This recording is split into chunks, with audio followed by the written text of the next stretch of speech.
Mis amados hermanos, muy buenos días. Vamos a dar inicio a esta escuela dominical. Como ya le hemos orado al Señor, rogándole que estas cosas de verdad nos ayuden a nosotros, como ustedes esta mañana oraban también por estas palabras, que sean palabras que nos ayuden a nosotros de verdad a conocer a ese bendito Dios vivo, que nos lleven a vivir para Él. ¿Tienen todas las cosas listas para que empecemos? ¿Sí?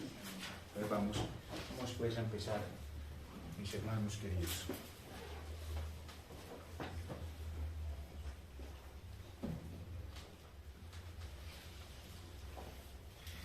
Bueno, iniciamos con el pacto abrahámico ya.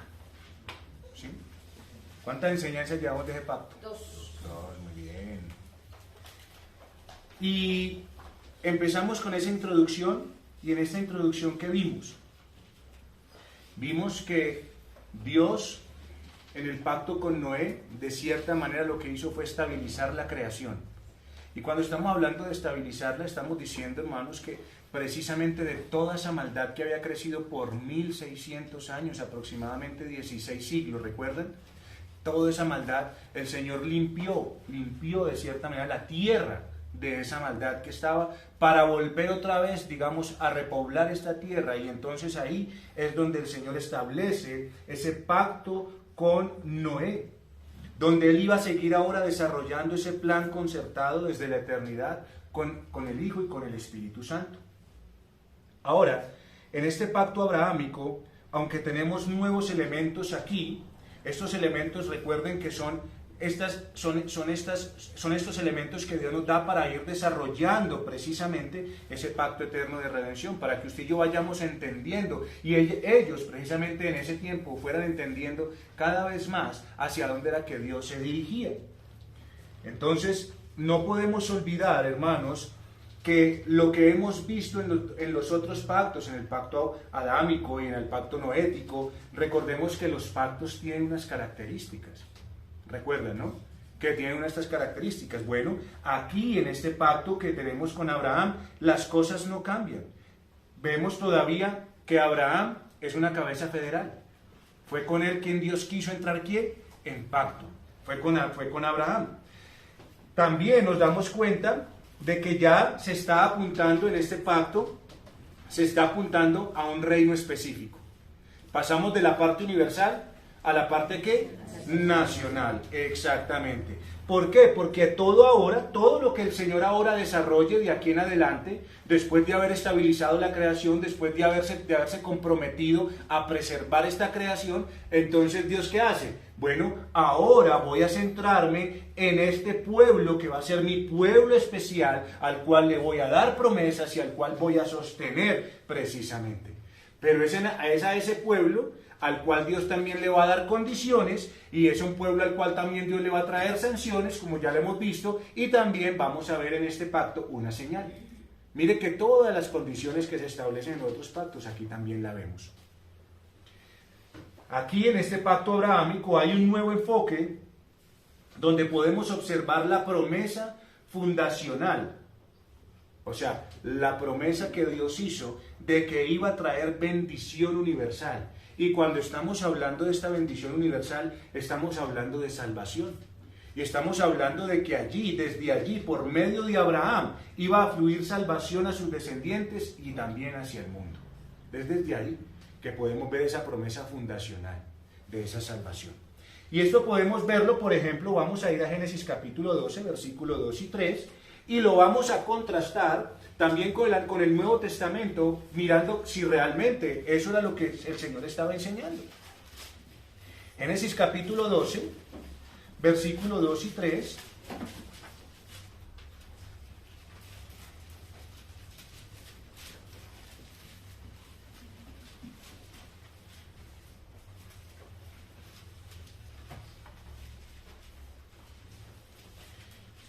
¿Cuál es la promesa del Señor en Génesis 2 y 3? Esa promesa fundacional de la cual estamos hablando. Dice, y haré de ti una nación grande, y te bendeciré, y engrandeceré tu nombre, y serás bendición. Bendeciré a los que te bendijeren, y a los que te maldijeren, maldeciré. y serán benditas en ti todas las familias de la tierra. ¿Está Abraham hoy? No. Entonces, ¿de qué estaba hablando? Estaba hablando de uno, en el cual iban a ser benditas las naciones de la tierra. Ahora vamos a ir a Gálatas. Gálatas capítulo 3. Gálatas capítulo 3.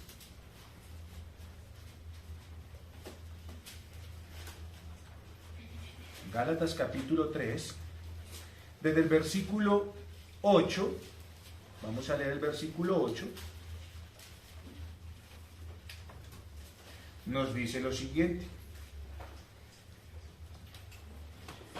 ¿Qué dice Gálatas 3:8? Y la Escritura, previendo que Dios había de justificar por la fe a los gentiles, dio de antemano la buena nueva a Abraham, diciendo, en ti serán benditas todas las naciones de la tierra. O sea, Dios ¿qué le habló a Abraham? En Génesis capítulo 12, versículo 2 y 3, ¿qué le habló el Señor a Abraham? Las buenas nuevas. ¿Qué le ofreció? El Evangelio.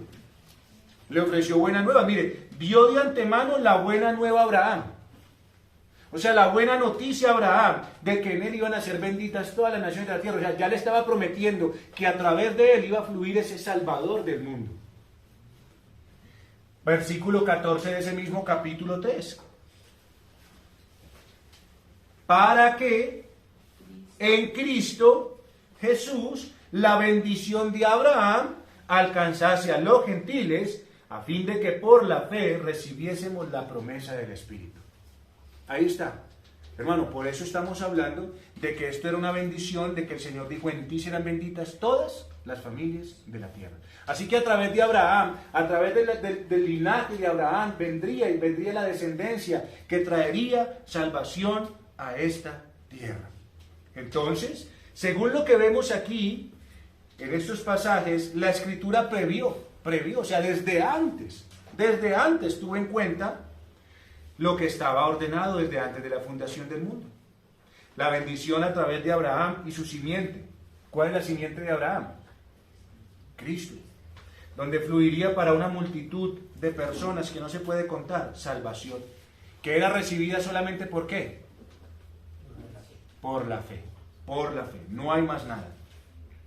Así que el río de gracia, que es la naturaleza de este pacto, esa es la naturaleza del pacto de Dios con Abraham, que es gracia, iba a fluir refrescante, abundante y fructificante para todos. Primeramente lo hacía para con los judíos. Recuerda que cuando Cristo vino, ¿por quién vino primero? A los judíos. Pero después pasó ¿a qué? A los gentiles, hombres de toda raza y toda nación. ¿Pero qué requería de los hombres? Fe. Fe. Recuerden que esto a nosotros nos empieza a revelar que precisamente poder tomar las promesas de Dios tienen que ser por fe. ¿En qué? En aquella simiente que Dios había prometido a Abraham. Entonces, teniendo en cuenta esto, hermanos, que es lo que hemos estado hablando, eso fue lo que vimos en la introducción, para que ustedes tengan en cuenta una vez más el panorama de lo que es el pacto abrahámico.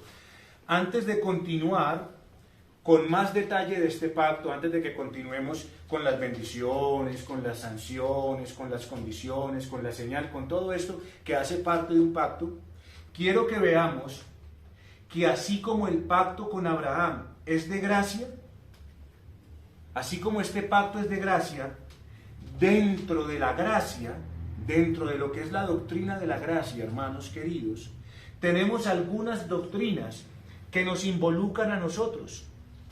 Y debemos tener en cuenta esto para no llegar a caer en engaños y en desviaciones. Es muy importante esto.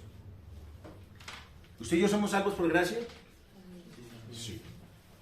Pero resulta que usted y yo aquí ya hemos aprendido una cosa los miércoles. ¿La gracia qué es? Un regalo. Eso es un privilegio. Entonces, ¿qué pasa? Si usted a mí se nos ha dado gracia, ¿qué pasa? Usted lo aprendió el miércoles. ¿Hay qué? Hay una responsabilidad. Si a usted se le dio un derecho, se le otorgó un privilegio, entonces ¿qué tenemos que saber?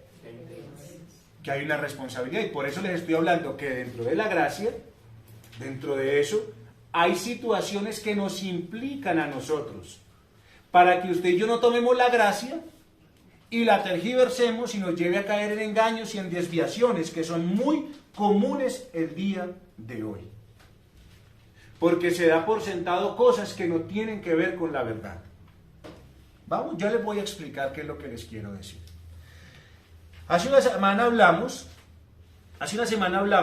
de que el llamado de Dios sobre Abraham requería una confianza absoluta y una obediencia completa. Y entonces habíamos visto que lo que se había manifestado sobre Abraham era un llamamiento eficaz, que lo que demostraba era la eficacia precisamente de la gracia divina que lo había llamado. O sea, Abraham fue llamado ¿por qué? ¿Recuerdan? ¿Sí? ¿Sí recuerdan eso? Pues que Abraham era muy bueno para ser llamado. Entonces fue ¿quién lo llamó? Dios. Así que Dios lo llamó por gracia. Y esto nos deja ver que cuando Abraham atendió a ese llamado, es que porque Dios lo llamó eficazmente. Él no se pudo resistir. Así que en esta mañana quiero decirles que este pacto con Abraham ha tenido debates sobre lo que es su naturaleza. Yo les dije que la naturaleza de este pacto es un pacto de gracia. Esa es la naturaleza de este pacto, porque fue Dios el que lo instituyó, fue Dios quien le plació escoger a Abraham y llamarlo precisamente para seguir sus planes redentores. Pero ha habido varios debates sobre la naturaleza de este pacto. ¿Por qué razón? Porque hay algunos que dicen que este pacto es un pacto de gracia. Pero resulta que hay otros que dicen que esto es un pacto de obras. Hay unas personas que dicen que es de gracia y hay otros que dicen que no, que este pacto es de ley, que es por las obras de la ley. Unos dicen que es un pacto unilateral y hay otros que dicen que es un pacto bilateral. Unos dicen que es condicional, otros dicen que es incondicional. Y es bueno que usted y yo tengamos en cuenta esto. Es bueno que tengamos en cuenta esto. Lo que les estoy diciendo no es difícil de entender, hermanos, realmente. Ahora, ¿por qué se presenta esto? ¿Cuál es la razón del debate? ¿Por qué se presenta esto? Bueno, porque hay pasajes, por ejemplo, como Génesis capítulo 17. Vamos a ir a Génesis capítulo 17.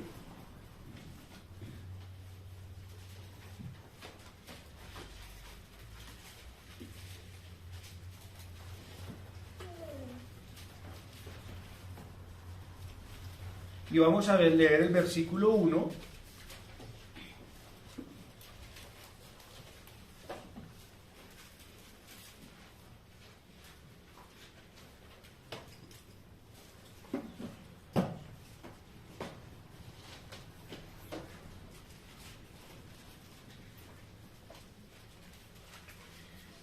Miren, vamos a leer versículo 1 y versículo 2 de Génesis 17. Era Abraham de edad de 99 años cuando le apareció Jehová y le dijo: yo soy el Dios Todopoderoso, anda delante de mí, ¿y qué? Y sé perfecto. ¿Y qué pasa? Y pondré mi pacto entre mí y ti, y te multiplicaré en gran manera. ¿Qué parece entonces eso? ¿Un pacto de qué? Parece de obras. Si Abraham no obedece, entonces Dios entra en pacto con él. Versículo 14 de ese mismo capítulo. Y el varón incircunciso, el que no se hubiere circuncidado la carne de su prepucio, aquella persona será cortada ¿de dónde? De su pueblo. ¿Por qué? Ha violado mi pacto. Entonces el pacto de Dios con Abraham requiere una absoluta confianza, pero también pide una obediencia completa. Y esa es la razón por la cual se habla y se debate de que este pacto o es de gracia o es de obras. Porque entonces ¿para qué le pide el Señor algo a Abraham? Pero ahí está, precisamente desde ahí es donde usted y yo tenemos que empezar a corregir nuestros términos y conceptos en nuestra mente. Porque se pide obediencia completa. Y si no se cumplen ciertas condiciones, Entonces, ¿qué está pasando? Se viola el pacto. Eso es lo que dicen estos textos de la misma boca de Dios. Aquí nosotros tenemos que empezar a preguntarnos, entonces, ¿esto es un pacto de gracia o de obras? Según lo que acabamos de leer. Tenemos que mirar, ¿es un pacto de obras o de gracia según lo que acabamos de leer? Entonces, dijimos que Abraham, hace una semana, Abraham, ¿quién era? ¿Quién era Abraham? ¿Una qué? Era un idólatra, era un pagano. El día de hoy, hermanos, para que usted pueda saber cuál va a ser, el hilo de esta escuela dominical, es precisamente eso. Vamos a responder a la pregunta, ¿el pacto de Abraham es de gracia o es de obras?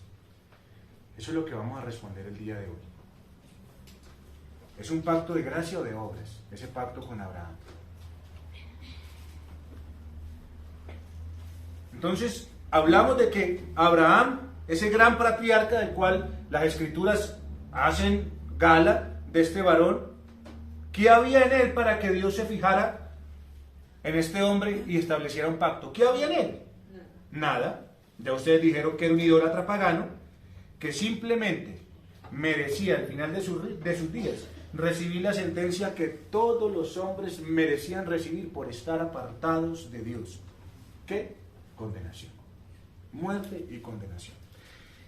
Entonces, cuando usted y yo nos damos cuenta de que Dios miró a Abraham, cuando Dios mira a Abraham, un idólatra pagano, tenemos que decir, hermanos, lo mismo que un día escuchó Moisés. Lo mismo, tenemos que saber que si Dios miró a Abraham, cuando Dios lo miró, prácticamente es como si Dios le hubiese dicho a Abraham lo mismo que un día Moisés escuchó. Un día Moisés escuchó lo siguiente: yo te he conocido por tu nombre. Eso le dijo el Señor a Moisés. Yo te he conocido por tu nombre y has hallado también gracia en mis ojos. Abraham prácticamente escuchó lo mismo que este varón escuchó. Abraham no era un hombre bueno ni justo, nos dimos cuenta de que no. Pero, ¿qué pasó? ¿Por qué Dios lo llamó? Porque halló ¿qué? Gracia en los ojos del Señor. Y por lo tanto, hermano, el fundamento de este pacto con Abraham es que es un pacto de gracia soberana de Dios. Es un pacto de gracia soberana de Dios. Pero, ¿qué es lo que pasa? Y que aquí es donde usted y yo ya vamos a empezar a hablar un poquito de si es un pacto de obras o de gracia. Pero aunque entendemos que el fundamento, o sea, el fundamento de este pacto es un pacto de gracia, porque Dios le plació, Dios quiso hacerlo con Abraham sin que este varón fuera nada ni nadie, este pacto con Abraham sí nos expone a nosotros uno de los principios más importantes en las formas en las que Dios trata, hermanos. Dios trata, o sea, usted y yo tenemos una relación, entramos en una comunión con Dios. Eso es entrar en pacto con Dios. ¿Sí? Entrar en pacto con Dios es que usted y yo entramos en una relación donde hay condiciones, donde hay todas las cosas que hemos visto. Pero, ¿qué es lo que pasa? Que este pacto a nosotros nos expone precisamente cómo es que Dios trata las cosas. Y que muchas veces son cosas que realmente son obviadas por las personas. Y usted y yo muchas veces queremos solamente una parte de la verdad. O nos quedamos con una sola parte de la verdad. Esto pasa, hermanos, por ejemplo, con el excesivo mal uso de la soberanía divina. ¿Qué es lo que hace, por ejemplo, todo lo que hablamos hoy de ese hipercalvinismo, de todas estas corrientes que se han levantado y que están mal? ¿Qué es lo que pasa? Hermanos, que parece que hoy en día se excluye completamente al hombre de la responsabilidad que tiene con Dios.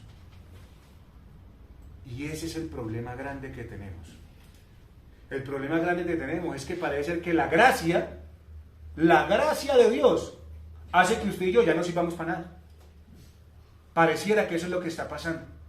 Entonces, como el pacto es de gracia, entonces siéntese, mijo, y espere ahí a que usted sea salvo. Eso es lo que está pasando. Eso es lo que está pasando. Pero eso no es lo que nos muestra a nosotros la Escritura. Porque ya usted y yo sabemos, Si se nos dio un privilegio, ¿qué tenemos nosotros? Una responsabilidad. ¿Si es así o no es así? ¿Listo? Entonces, hermanos, lo que les quiero decir con esto que estamos hablando es que la gracia divina, yo quiero que tal vez usted apunte esto, yo le lo voy a dictar para que usted lo apunte y lo tenga claro. La gracia divina de Dios, lo que yo quiero decirle con esto, de que el pacto de Dios con Abraham también nos da principios de la manera en que Dios trata, es que la gracia divina de Dios nunca hace a un lado las exigencias de su justicia. ¿Entiende esas palabras? ¿Entiende eso según lo que les he dicho hasta ahorita? La gracia divina de Dios nunca, y esa palabra si quiere puede resaltarla, nunca hace a un lado las exigencias de su justicia. Es decir, hermanos, se los digo en otras palabras, si usted queda de pronto confundido con estas, Dios nunca muestra misericordia a expensas de su santidad. Y quedó en las mismas. Dios nunca le va a mostrar a usted misericordia a expensas de su santidad. Recuerden que Dios es un ser lleno de atributos. Pero ¿cuál es el único atributo que se muestra y que tiene preeminencia sobre los demás? Dígame dónde encuentra usted en la escritura de Dios es misericordioso, misericordioso, misericordioso. No se encuentra. ¿Dónde dice la escritura Dios es amor, amor, amor? ¿Dónde dice la escritura Dios es perdón, perdón, perdón?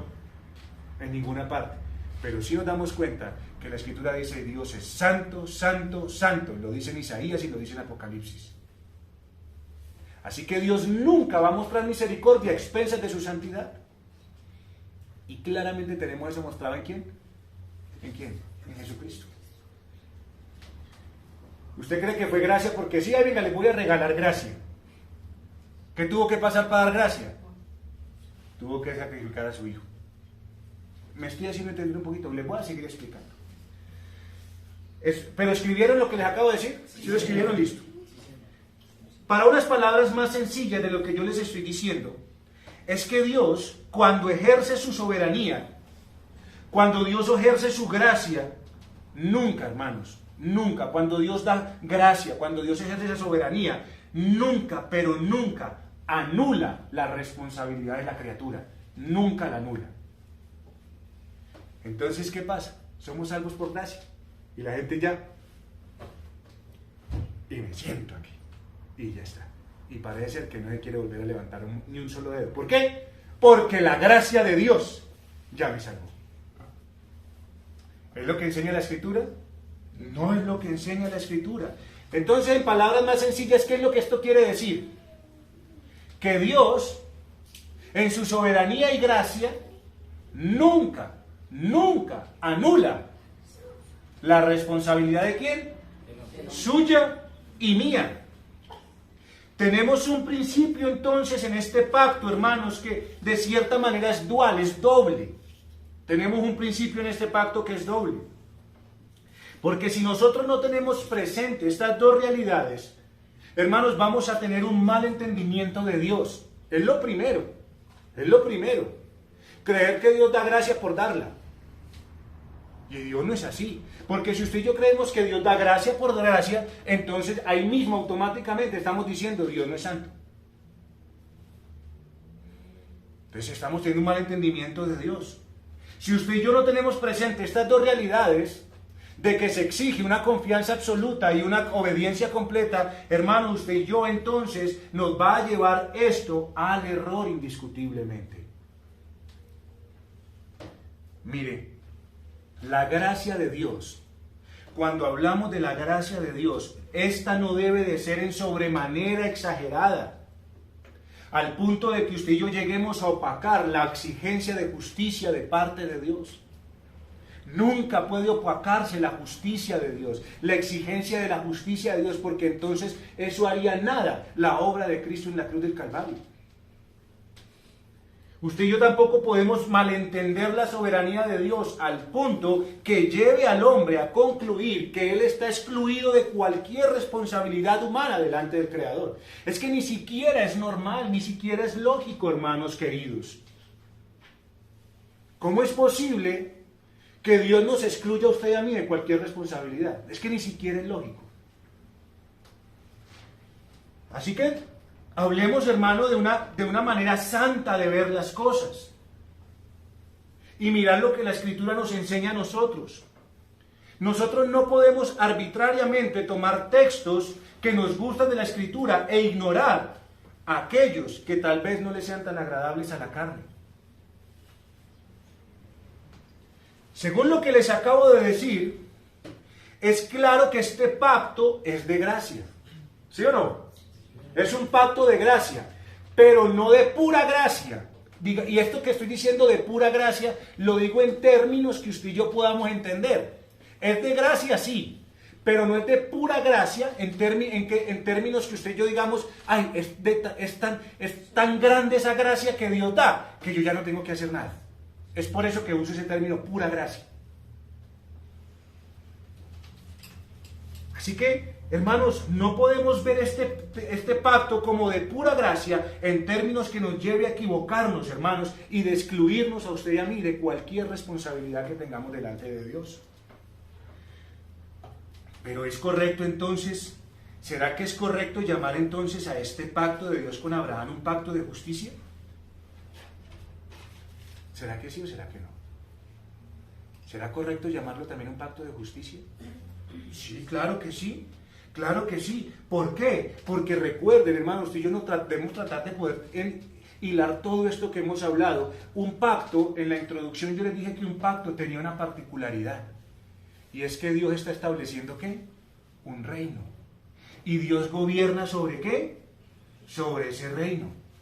Y Dios ya está estableciendo un reino. Entonces Dios está poniendo las condiciones ¿de qué? De su reino. ¿Sí o no?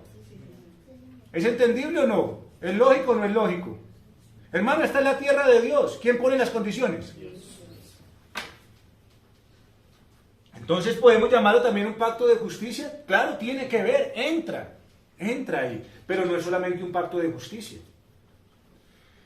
Siendo así, cuando hablamos entonces de que se dice, no, es que este es un pacto unilateral, que este es un pacto bilateral, todas estas cosas, cuando usted y yo entramos y cuando vimos que un pacto es comprometerse en un acuerdo mutuo, ¿recuerdan?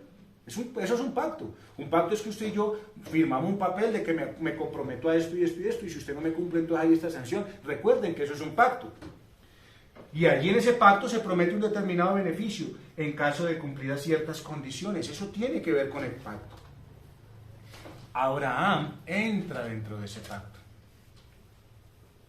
Pero Abraham, digamos que no es la condición absoluta, es Dios. Pero Abraham entra, y Abraham entra a ser y hace parte de ese pacto. ¿Por qué? Porque Abraham está aceptando lo que Dios le está prometiendo. Dios viene y le dice, te prometo esto, te doy esto, todas esas cosas. ¿Y qué tiene que decir Abraham? Tiene que aceptar, porque si usted no queda callado, Dios no le puede decir, ah, sí, me aceptó. No, Abraham, ¿qué hace? Aceptar. Cuando usted viene a Cristo, ¿usted lo acepta o no lo acepta? O usted dice, le hablan de Cristo y usted dice,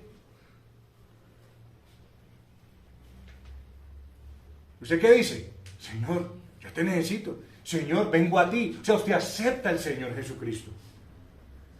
Así que Abraham entra y se compromete delante de Dios a un cumplimiento de las condiciones estipuladas por Dios para que se lleve a cabo este pacto. Y cuando Abraham acepta voluntariamente a las promesas de Dios, entonces Abraham también queda ligado ¿a qué? A cumplir ciertas condiciones y también a obtener las sanciones por el incumplimiento de ese pacto. ¿Sí me estoy haciendo entender, hermanos? ¿Sí? ¿Está claro? Miren, no llevamos ni la mitad y he tratado de esforzarme por mostrarles, para que ustedes puedan entender. El pacto abrahámico nos permite conocer, entonces, y reflexionar en algo que fácilmente se olvida el día de hoy en medio de lo que es el cristianismo y aún de aquellos que se llaman reformados. ¿Sabe qué se olvida? Hermanos, usted y yo podemos hoy reflexionar en el tema de la justicia divina y la responsabilidad humana. Esto es algo olvidado, es algo que hoy se está haciendo a un lado y usted y yo no podemos olvidarlo, porque esto no es algo nuevo. Lo que yo les estoy hablando a ustedes, para ustedes esto que yo les estoy hablando no debería ser algo nuevo. Esto es un tema central, hermanos. De hecho, es tan central que está en el mismo pacto eterno de redención. Así es de central esto, así es de importante esto, hermanos.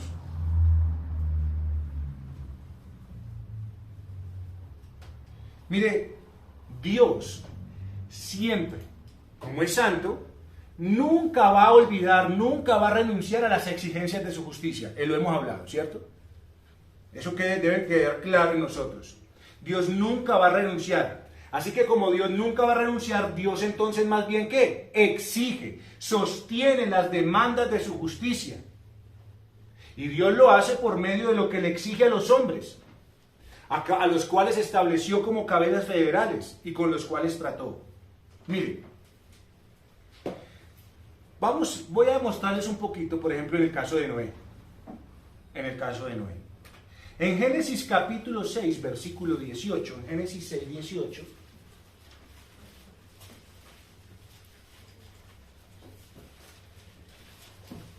en Génesis 6, 18, la primera partecita dice, mas estableceré mi pacto contigo.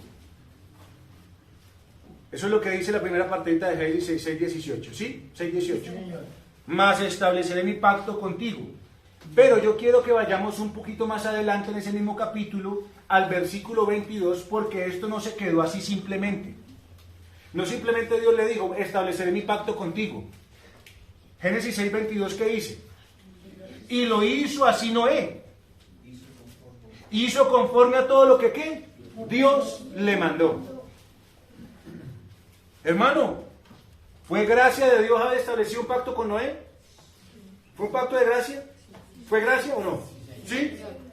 Pero lo dejó entonces, ay Noé, ya siéntate allí, quédate ahí sentado, el arca se va a construir sola, los animales van a entrar solos, quédate ahí tranquilito con tu familia y el día que llegue el diluvio, entonces ustedes miren a ver quién los monta, porque ni siquiera montarse tiene que hacerlo.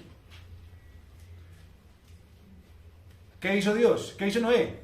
Hizo todo lo que Dios le mandó. Así que no fue sino hasta que Noé hizo lo que Dios le mandó, que fue preparar el arca, en la cual se pudieran salvar, que en Génesis 9:9 Dios le dice a Noé otra vez. Génesis 9:9 Dios le dice a Noé otra vez. He aquí, Génesis 9:9. He aquí, yo establezco mi pacto con vosotros. ¿Qué hizo Dios allí? Ratificar, no rectificar, sino ratificar el pacto que le había prometido a Noé. Entonces, cuando Noé hizo todo lo que tenía que hacer, lo que Dios le mandó, cuando Dios volvió y lo vio, le dijo, este es el pacto que yo he hecho con ustedes. O sea, le ratificó el pacto, porque Noé había obedecido ¿a qué? A lo que el Señor le había mandado. Así que una vez que Noé cumplió las condiciones divinas, ¿Dios qué hizo? Cumplió sus promesas. Es así de sencillo.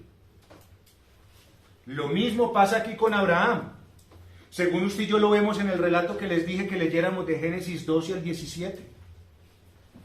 No vemos que Dios haya ratificado y entrado en pacto con Abraham mientras él estuvo en Ur de los Caldeos, ¿o sí? ¿Qué le pidió el Señor? Dios no hizo pacto con Abraham mientras estaba en Ur, con su parentela, con su casa, con su familia. No hizo pacto ahí. ¿Qué le dijo el Señor en Génesis 12:1? Abraham, vete de la casa de tu tierra y de tu parentela y de la casa de tu padre a la tierra que yo ¿qué? Que yo te mostraré o que te mostraré. Eso fue lo que Dios le dijo a Abraham. Así que hermanos, mire, según lo que hemos visto hasta aquí, respondiendo a la pregunta, ¿el pacto con Abraham es un pacto de gracia o de obras? hasta lo que hemos visto acá, hemos visto que Dios tiene un orden en las formas en las cuales trata. Y usted y yo no las podemos cambiar. No podemos cambiar eso. Primero, es la gracia de Dios que Abraham haya sido llamado. O que haya hallado gracia bajo los ojos de Dios. Ya nos dimos cuenta que ese es el fundamento. Pero hermanos, cuando Dios lo llamó, vemos lo segundo. Dios le hizo saber las exigencias de su justicia. Dios le hizo saber la responsabilidad que tenía Abraham en ese pacto. Y según la obediencia de Abraham, el Señor iba a cumplir con sus promesas. No es que Dios iba a dejar de hacer, Dios ya había prometido. Pero si Abraham no cumplía, pues él no iba a tener promesas. ¿Qué iba a hacer? ¿Qué iba a pasar? Iba a recibir maldiciones. Porque son las sanciones que se tienen, es lo que se contrata en un pacto. ¿Sí me están entendiendo, mis amados hermanos? ¿Seguro que sí? ¿Están seguros? Ahorita vamos a hacer examen entonces. Así que tenemos, hermano, el orden. Dios llama a Abraham por gracia. Y Dios llama a Abraham por gracia a algo muchísimo mejor. Recuerden que los pactos siempre buscan darle algo mejor al hombre. Ponerlo en una mejor posición. Recuerden que lo vimos en la introducción. Bueno, ¿dónde estaba Abraham? En Ur de los Caldeos, un pagano, aunque tenía plata, aunque tenía muchas cosas, igual estaba perdido. Pero ¿qué hace el Señor? Lo llama para darle algo muchísimo mejor. Y no solo terrenal, sino espiritual. Pero lo segundo que vemos es que Dios no pasa por alto las exigencias de su justicia. Aunque haya llamado a Abraham por gracia, no le dijo, bueno, Abraham, ahora quédate ahí, que ahora te voy a mandar un camión con los trabajadores para que le echen todo el trasteo ahí. Usted no tiene que moverse, simplemente se queda ahí y ellos se van a encargar de llevarlo sin que usted camine, sin que usted mueva un dedo, hasta allá, hasta donde usted tiene que llegar. ¿Hizo eso el Señor? No. Porque la gracia no exime la responsabilidad humana.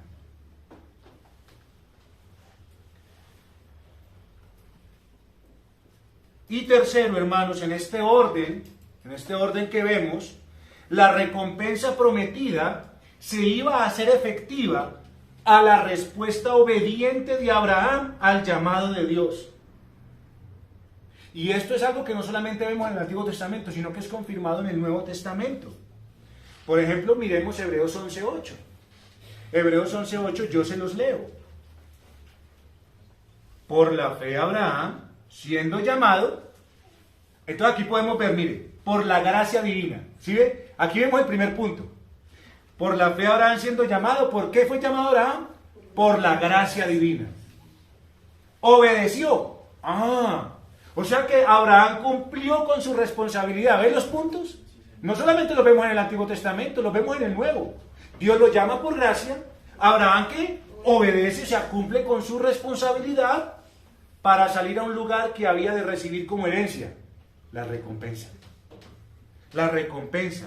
Y salió sin saber a dónde iba. Y por eso es por fe. Pero ahí vemos los tres pasos, hermanos. Gracia de Dios, exigencias y responsabilidad humana. ¿Y qué? Y la recompensa. Hermanos, yo le pregunto una cosa. Hoy usted es salvo por gracia. ¿Sí? Pero si usted no hace lo que tiene que hacer con sus hijos, ¿usted puede esperar que Dios le recompense? No. Pero ¿por qué se olvidó eso el día de hoy? Hermano, sí es un pacto de gracia. El pacto con Abraham es un pacto de gracia, esa es su naturaleza. Pero ¿qué es lo que pasa? Que la gente olvidó que la gracia también conlleva responsabilidades. ¿Y cuál es la responsabilidad de recibir gracia? Hermano, obedecer, porque es que la gracia es la que me da la fuerza para eso. O no dice la Escritura, y que la gracia es como esa tutora que nos lleva a vivir en esta tierra que sobria, justa y piadosamente. ¿Cuál? La gracia. Entonces hay una responsabilidad mía. Entonces, hermanos, quiero dejar ahí. Quiero dejar ahí porque esto, antes de entrar en conflicto con las Escrituras, están completamente de acuerdo con ella. Y eso lo vamos a seguir explicando la otra semana, porque quiero ir despacio, precisamente para que ustedes puedan entender esto. Pero por lo menos que ya les quede claro algo. ¿Qué les quedó claro?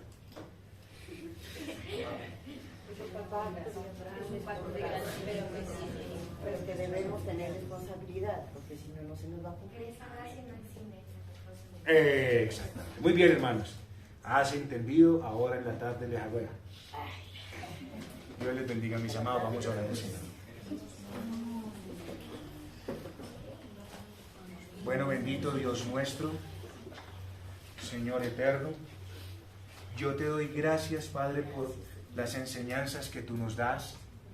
Yo te doy gracias porque este conocimiento no debería ser nuevo para nosotros.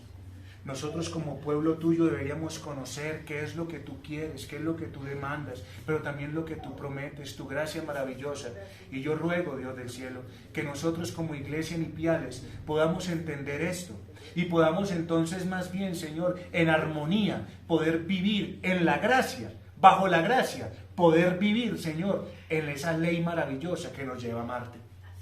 Señor, ¿de qué otra manera te amamos? Sino a través de tus mandamientos. ¿Pero qué necesitamos para vivir en los mandamientos? Tu gracia, Señor. Así que yo te ruego que nos ayudes como iglesia a entender esto, que es algo que se está olvidando el día de hoy y que está llevando a muchos al error. Por favor, que ese no sea el error en el que nosotros caigamos. Síguenos sacando de tanto error que todavía tenemos y llévanos a purificarnos y a santificarnos para vivir para ti, Señor. Es lo que yo te ruego. En Cristo Jesús. Amén.